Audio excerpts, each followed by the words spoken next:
The real essence of Shabda Brahman, Shabda Brahma, is chanting the Hare Krishna mantra.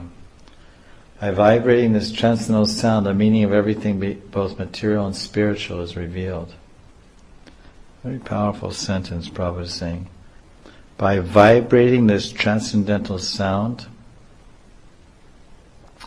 the meaning of everything, both material and spiritual, is revealed. Very beautiful sentence in the purport, 4:24-40. By vibrating this transcendental sound of the Hare Krishna mantra, the meaning of everything, both material and spiritual, is revealed.